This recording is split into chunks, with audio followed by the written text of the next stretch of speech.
இது வந்து ஆப்வியஸ்லி மக்கள் வந்து இதையும் வந்து சொல்லியிருக்காங்க மோகன். இந்த படம் வந்து ஒரு ரீமேக். இது ஒரு ஹாலிவுட் திரைப்படத்தின் பிரேக் டவுன் அப்படிங்கிற ஒரு ஆமா. இந்த பிரேக் டவுன் திரைப்படம் வந்து எப்போ வந்திருக்கு? வந்து சில பல வருடங்கள் ஆயிடுச்சு இல்லையா? காலேஜ் படிக்கும்போதே வந்துச்சு. அப்படி அப்பனா அதான் ரொம்ப கிட்டத்தட்ட வந்து ஒரு அதான் 15 ஆண்டுகளுக்கு முன்னால் வந்த திரைப்படம் தான் இந்த பிரேக் டவுன்.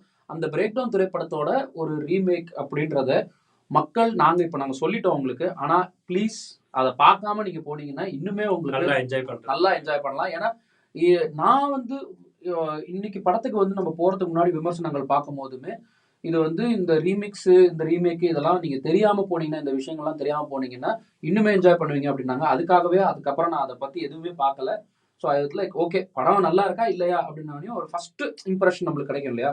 அந்த விதத்துல வந்து நல்லா இருக்கணும்னே ஓகேப்பா இன்னைக்கு அப்போ ஒரு வேட்டை இருக்கு, தலையோட ஒரு வேட்டை இருக்கு அப்படின்னு தான் போனோம்.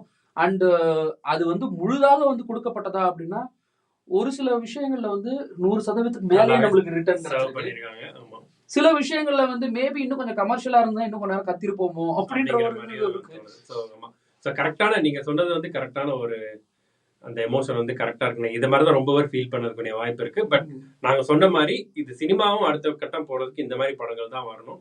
ரொம்ப கமர்ஷியல் எலிமெண்ட்ஸ் ஆட் பண்ணணும் அவசியம் இல்லை.